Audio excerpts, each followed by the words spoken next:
আসসালামু আলাইকুম প্রিয় দর্শক, কেমন আছেন? আশা করি আপনারা সবাই সুস্থ ও স্বাভাবিক আছেন।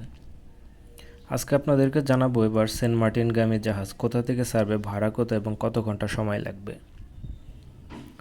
নভেম্বরের 1 তারিখ থেকে কক্সবাজার ইনানি ঘাট থেকে পর্যটকবাহী জাহাজ সেন্ট মার্টিনের উদ্দেশ্যে চলাচল করবে। এখন পর্যন্ত এই খবরটি পাওয়া গিয়েছে।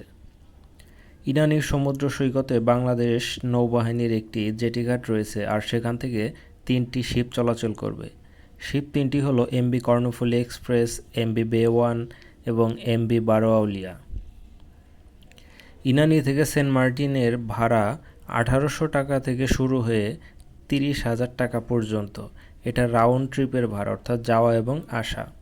আর ওয়ান ওয়ে তথা শুধু যাওয়া বা শুধু আসা এর ভাড়া হচ্ছে সর্বনিম্ন 1000 টাকা থেকে 10,000 টাকা পর্যন্ত। এই ভাড়া নিয়ে অনেক আলোচনা সমালোচনা হচ্ছে, তবে কর্তৃপক্ষ হয়তো বা আরও একটু কমাতে পারে। কক্সবাজারের ইনানি থেকে সেন্ট মার্টিন এই নৌপথের দূরত্ব প্রায় 80 কিলোমিটারের মতো।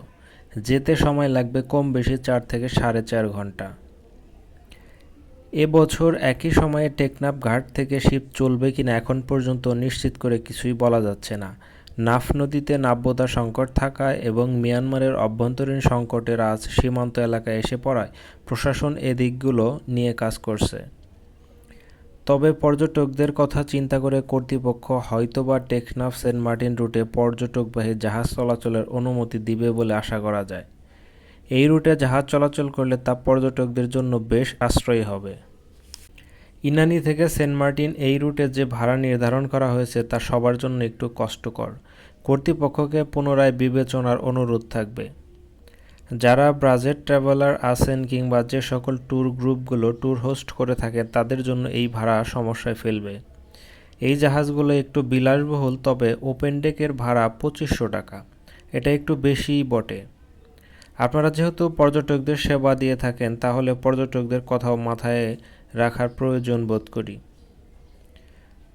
তো সবশেষে বলতে চাই, কর্তৃপক্ষ হয়তোবা পর্যটকদের বিষয়টা মাথায় রাখবেন এবং ভাড়া কিছুটা কমাবেন বলে আশা করি। তো আপনাদের ভ্রমণ নিরাপদ হোক, সবার সুস্থতা কামনায় আজকের মতো বিদায় নিচ্ছি। ভালো থাকবেন সবাই, আল্লাহ হাফেজ।